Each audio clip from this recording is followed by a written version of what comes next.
ಪ್ರೀತಿ ಶೆಟ್ಟಿ ಅವರ official video ಬ್ಲಾಗಲ್ಲಿ ನಮ್ಮದು trip ಬಗ್ಗೆ ಇನ್ಫಾರ್ಮೇಷನ್ ಕೊಡ್ತಾ ಇದ್ದೀನಿ. ಏನು ಇನ್ಫಾರ್ಮೇಷನ್ ಬೇಕು ನಿಮಗೆ?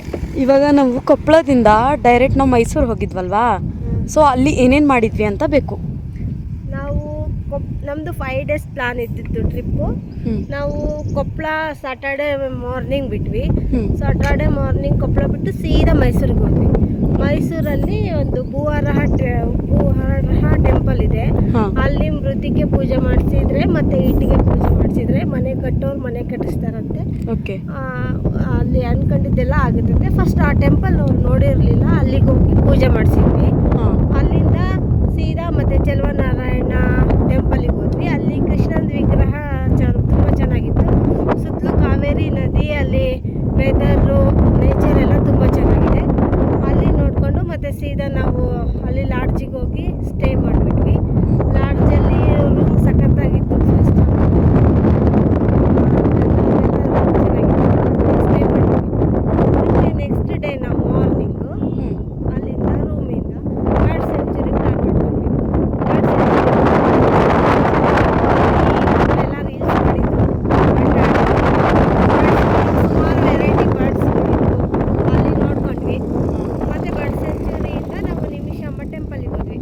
ನಿಮಿಷಾಂಬ ಟೆಂಪಲಲ್ಲಿ ಏನಿತ್ತು ಅಂದರೆ, ಅದು ದೇವರು ನಿಮಿಷದಲ್ಲೇ ಕಷ್ಟಗಳನ್ನ ಪರಿಹಾರ ಮಾಡ್ತಾಳಂತೆ. ಸೊ ಆ ನಿಮಿಷಾಂಬ ಟೆಂಪಲ್ ಅಲ್ಲಿಗೆ ಹೋದ್ವಿ. ನಿಮಿಷಾಂಬ ಟೆಂಪಲಲ್ಲಿ ಊಟ ಇತ್ತು.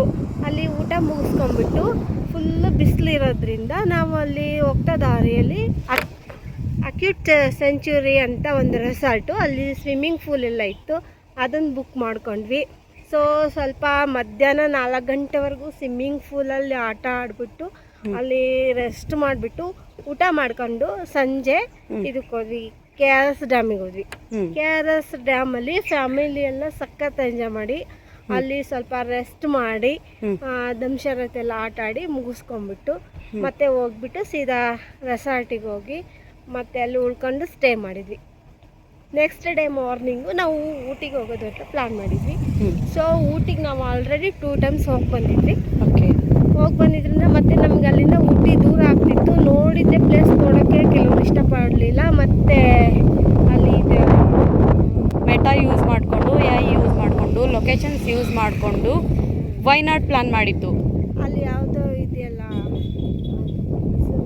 GRS ನಾವು GRS ಫ್ಯಾಂಟಸಿ ಪಾರ್ಕಿಗೆ ಹೋಗ್ಬೇಕು ಅಂದ್ಕೊಂಡಿದ್ವಿ. ಅಲ್ಲಿ 1 ಪರ್ಸನ್ನಿಗೆ 3000 ಇತ್ತು, ಚಿಲ್ಡ್ರನ್ಸಿಗೆ 1500 ಏನೋ ಫೀಸ್ ಇತ್ತು. ಸೊ ನಾವು ನಮ್ಮ ಮಗನವ್ರನ್ನೆಲ್ಲ ಬಿಟ್ಟು ಬಂದಿದ್ವಿ. ಮತ್ತೆಲ್ಲ ಚಿಕ್ಕ ಮಕ್ಕಳಿದ್ವು. ಕೆಲವರು ಗೇಮ್ಸ್ ಎಲ್ಲ ಅಷ್ಟು ಯುಟಿಲೈಸ್ ಮಾಡ್ಕೊಳ್ಳೋದಿಲ್ಲ, ಕೆಲವರು ವಾಟರ್ ಗೇಮ್ ಮಾಡೋಕ್ಕಿರಲಿಲ್ಲ. ಸೊ ಅಲ್ಲಿ ಹೋದರೆ ವೇಸ್ಟ್ ಆಗುತ್ತೆ ಅಂತ ಊಟಿ ನಾವು ಆಲ್ರೆಡಿ 2 times ನೋಡಿದ್ರಿಂದ ಊಟಿ ಕ್ಯಾನ್ಸಲ್ ಮಾಡಿ ಮೆಟಾ ಯೂಸ್ ಮಾಡಿಕೊಂಡು ಇನ್ಫಾರ್ಮೇಷನ್ ತಿಳ್ಕೊಂಡ್ವಿ. ಮತ್ತು ಗೂಗಲ್ ಯೂಸ್ ಮಾಡಿಕೊಂಡು ಲೊಕೇಶನ್ ಹಾಕ್ಕೊಂಡು ಸೀದಾ ವಯನಾಡಿಗೆ ಹೋಗಿದ್ವಿ. ಯಾಕಂದ್ರೆ ವಯನಾಡ್ ನೋಡಿರ್ಲಿಲ್ವಲ್ವಾ, ಸೀದಾ ವಯನಾಡಿಗೆ ಹೋದ್ವಿ. ಅಲ್ಲಿ ವಯನಾಡಲ್ಲಿ ಸೌತ್ ಫಾರ್ಚೂನ್ ಅಂತ ರೆಸಾರ್ಟ್ ಬುಕ್ ಮಾಡ್ಕೊಂಡ್ವಿ. ಸೊ ಅಲ್ಲಿ ಲಗೇಜ್ ಎಲ್ಲ ಇಟ್ವಿ. ಅಲ್ಲಿಂದ ಸಂಜೆ ಟೈಮ್ ಆಗಿದ್ರಿಂದ ಅಲ್ಲಿ ನಿಯರ್ ಇರೋ ಸ್ವರ್ಗಂ ಫಿಶ್ ಲ್ಯಾಂಡ್ ಅಂತ, ಅಲ್ಲಿ ಮಕ್ಕಳಿಗೆಲ್ಲ ಗೇಮ್ಸ್ ಇತ್ತು, ದೊಡ್ಡವರಿಗೆಲ್ಲ ವಾಕಿಂಗ್ ಮಾಡೋಕ್ಕೆ ಲೈಟಿಂಗ್ಸ್ ಎಲ್ಲ ಚೆನ್ನಾಗಿತ್ತು.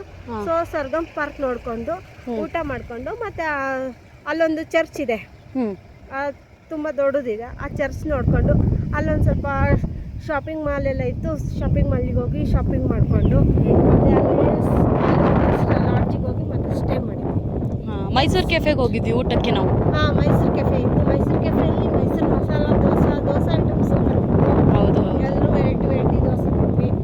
ಅವತ್ತು ಅಲ್ಲೇ ವಯನಾಡಲ್ಲೇ ಸ್ಟೇ ಮಾಡಿದ್ವಿ. ಮತ್ತೆ ಮಾರ್ನಿಂಗ್ ಎದ್ಬಿಟ್ಟು ಎಡಕಲ್ ಕೇವ್ಸ್ ಅಂತ ಇದೆ, ಅಲ್ಲಿಗೆ ಹೋದ್ವಿ. ಅಲ್ಲಿ ಸ್ವಲ್ಪ ಅಪ್ಪಿತ್ತು, ಬೆಟ್ಟ ಹತ್ತೋದಿತ್ತು. ಸೊ ಎಲ್ಲರೂ ಟಯರ್ಡ್ ಆದ್ರೂ ಖುಷಿಯಿಂದ ಹತ್ತಿದ್ರು. ವೆದರ್ ಕೂಲ್ ಆಗಿತ್ತು, ಬಿಸಿಲೇನಿರಲಿಲ್ಲ. ಎಲ್ಲ ಖುಷಿಯಾಗಿ ಹತ್ತಿದ್ರು. ಮೇಲೂ ಹತ್ತಿ ಕೇವ್ಸ್ ಎಲ್ಲ ನೋಡ್ಕೊಂಡ್ವಿ. ಕೇವ್ಸ್ ಎಲ್ಲ ನೋಡೋ ಅಷ್ಟೊತ್ತಿಗೆ ಮಧ್ಯಾಹ್ನ 2 ಗಂಟೆ ಆಯಿತು. ಅಲ್ಲಿಂದ ಎಲ್ಲ ಗೇಮ್ಸ್ ಎಲ್ಲ ಆಟ ಆಡ್ಕೊಂಡು ಆಮೇಲೆ ಆಡ್ಕೊಂಡು ಯಾವುದದು ನೆಕ್ಸ್ಟ್ ಗೇಮ್ಸ್ ಆಡ್ಕೊಂಡು ಕರಪೂಜ ಡ್ಯಾಮ್ ಹೋದ್ವಿ. ಅಲ್ಲಿ ಗೇಮ್ಸ್ಗಳೆಲ್ಲ ಸಖತ್ತಾಗಿದ್ವು. ಸೌತ್ ಇಂಡಿಯಾದಲ್ಲೇ ಬಿಗ್ಗೆಸ್ಟ್ ಸ್ವಿಂಗ್ ಇತ್ತು. ಎಲ್ಲರೂ ಆಟ ಆಡಲಿಲ್ಲ. ನಮ್ಮದು ಸೊಸೆ ಮತ್ತು ನಮ್ಮ ಮಗಳು ಇನ್ನೊಬ್ಬರು 3 ಜನ ಆಟ ಆಡಿದ್ರು. ನಾವೆಲ್ಲ ಚಿಕ್ಕ ಚಿಕ್ಕ ಗೇಮ್ಸ್ ಆಟ ಆಡಿದ್ವಿ. ಆಗಿತ್ತು. ಹಾಂ ಮತ್ತೆ ಅಲ್ಲಿಂದ ರೂಮ್ ಚೆಕ್ಔಟ್ ಮಾಡಿಬಿಟ್ಟು ಮತ್ತೆ ಅಲ್ಲಿಂದ ಸೀದಾ ಚಿಕ್ಕಮಂಗ್ಳೂರಿಗೆ ಹೋದ್ವಿ. ಓಕೆ. ನಾವು ವಯನಾಡ್ಗೆ ಹೋಗೋಕ್ಕಿಂತ ಮೊದಲು ಆನ್ ದ ವೇನಲ್ಲಿ ಮೈಸೂರಿಂದ ಹೋಗ್ತಾ ಹಿಮಾವತ್ ಗೋಪಾಲಸ್ವಾಮಿ ಟೆಂಪಲ್ ಅಂತ ಸಿಗುತ್ತೆ. ಅದು ಸಖತ್ತಿರುತ್ತಂತೆ. ಹಿಮಾವತ್ ಗೋಪಾಲಸ್ವಾಮಿ ಬೆಟ್ಟದ ಮೇಲೆ ಇರೋದು. ಸೊ ಅಲ್ಲಿಗಂತ ಹೋದ್ವಿ ನಾವು. ಆ್ಯಕ್ಚುಲಿ ನಮಗೆ ಅಲ್ಲಿ ಹೋಗ್ತಿದ್ದಂಗೆ ಅಲ್ಲಿ ಕಾರ್ ನಿಲ್ಲಿಸ್ಬಿಟ್ಟು ಅಲ್ಲಿಂದ ಬಸ್ಸಿಗೆ ಹೋಗ್ತಿದ್ದಂಗೆ ಫುಲ್ಲು ಮಳೆ ಸ್ಟಾರ್ಟ್ ಆಗಿಬಿಡ್ತು ಅಂತ ನಾವು ಹೋಗೋಕ್ಕಿಲ್ಲ. ಸೊ ಅದು ಕ್ಯಾನ್ಸಲ್ ಮಾಡಿಬಿಟ್ಟು ಸೀದಾ ವಯನಾಡಿಗೆ ಹೋದ್ವಿ.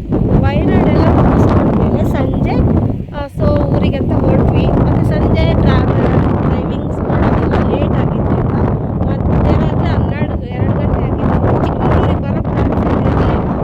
ಸೊ ಚಿಕ್ಕಮಂಗ್ಳೂರಿಗೆ ಬಂದು ಅಲ್ಲಿ ನಮ್ಮ ಸಿಸ್ಟರ್ ಮನೆ ಇದೆ, ಅಲ್ಲಿ ಸ್ಟೇ ಮಾಡ್ಕೊಂಡ್ವಿ. ಮತ್ತು ಇವತ್ತು ಮಾರ್ನಿಂಗ್ ಎದ್ಬಿಟ್ಟು ನಾವಲ್ಲಿ ದೇವಿರಮ್ಮನ ದೇವಸ್ಥಾನ ಬಿಂಡಿಗ ಗ್ರಾಮದಲ್ಲಿದೆ, ಚಿಕ್ಕಮಂಗ್ಳೂರಿನ ನಿಯರೆಸ್ಟು. ಚಿಕ್ಕಮಂಗ್ಳೂರಿಂದ on the way Siri resort ಅಂತ ಇದೆ, ಅದು ಕಾಫಿದು ಎಸ್ಟೇಟು ಚೆನ್ನಾಗಿತ್ತು. ಅಲ್ಲಿ ಕಾಫಿ ನಾಡು ಚಂದು ಅವ್ರು ಸಿಕ್ಕಿದ್ರು. ಅವ್ರು ಸಿಕ್ಕಿದ್ರು.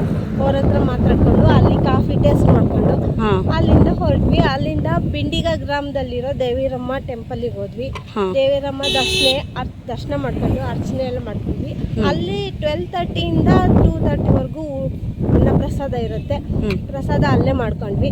ಸೊ ಅಲ್ಲಿ ದೇವಿರಮ್ಮನ ಬೆಟ್ಟ ಇದೆ, ಅಲ್ಲಿ ಮಲ್ಲೇನಹಳ್ಳಿಯಲ್ಲಿ ಸಿಗುತ್ತದು. ಅದು ದೀಪಾವಳಿಗೆ ಒಂದ್ಸತಿ ಓಪನ್ ಇರುತ್ತೆ. ಭಕ್ತಾದಿಗಳು ಏನಾದರೂ ಹೇಳ್ಕೊಂಡು ಬೆಟ್ಟ ಹತ್ತಿದ್ದೀನಿ ಅನ್ನೋರು ದೀಪಾವಳಿ ಅಮಾವಾಸ್ಯೆ ದಿನ ಅಲ್ಲಿ ಓಪನ್ ಆಗುತ್ತೆ. ದೇವ್ರನ್ನ ಮೇಲೆ ತಗೊಂಡೋಗ್ತಾರೆ. ಇಡೀ ವರ್ಷ ಪೂರ್ತಿ ಅಲ್ಲಿ ದೇವಸ್ಥಾನ ಕೆಳಗಿದೆ, ಅಲ್ಲಿರುತ್ತೆ. ಬೆಟ್ಟ ಹತ್ಕೊಂಡು ಮಲ್ಲೇನಹಳ್ಳಿಯಿಂದ ಹತ್ತಬೇಕು. ಇದು ಬಿಂಡಿಗ ಗ್ರಾಮದಲ್ಲಿರೋ ದೇವಿರಮ್ಮ ಬೆಟ್ಟ ನೋಡ್ಕೊಂಡು ಈಗ ಸದ್ಯ ಶಿಕಾರಿಪುರಕ್ಕೆ ಹೊರಟಿದ್ದೀವಿ. ಶಿಕಾರಿಪುರದಿಂದ ಅಲ್ಲಿ ನಮ್ಮ ಮಗ ಇದ್ದಾನೆ, ಅವನ್ನ ಪಿಕ್ ಮಾಡಿಕೊಂಡು ಇವತ್ತು ಕೊಪ್ಪಳ ಹೋಗ್ತಾ ಇದ್ದೀವಿ. ನೀವು ಆ್ಯಕ್ಚುಲಿ ಇದನ್ನೆಲ್ಲ ಪ್ಲ್ಯಾನಿಂಗ್ ಇಲ್ದಂಗೆ ಹೋಗ್ತಾ ಇರೋದಲ್ವಾ ಹೋಗಿದ್ದು? ರೋಡ್ ಟ್ರಿಪ್ ಅಂತ ಹೊರಟ್ವಿ. ಎಲ್ಲಿ ಹೋಗ್ಬೇಕು ಏನು ಪ್ಲಾನ್ ಮಾಡಿರಲಿಲ್ಲ. ಸೊ ನಾವು ಆಲ್ಮೋಸ್ಟ್ ಕರ್ನಾಟಕ ಎಲ್ಲ ನೋಡಿದ್ದೀವಿ. ಸೊ ಹಾಲಿಡೇ ಇರೋದ್ರಿಂದ 5 days ಹಾಗೆ ಟ್ರಿಪ್ ಅಂತ ಹೊರಟ್ವಿ. ಪ್ಲಾನ್ ಏನು ಇರಲಿಲ್ಲ. ಹೋಗ್ತಾ ಮೆಟಾ ಮತ್ತು ಗೂಗಲ್ ಯೂಸ್ ಮಾಡ್ಕೊಂಡು ಯಾವ್ಯಾವ ಪ್ಲೇಸ್ ನೋಡಿಲ್ಲ, ಅದು ಯಾವ್ಯಾವ ಟೆಂಪಲ್ ನೋಡಿಲ್ಲ ಕವರ್ ಮಾಡ್ಕೊಂಡು ಹೋದ್ವಿ. ಬಟ್ ಫ್ಯಾಮಿಲಿ ಜೊತೆ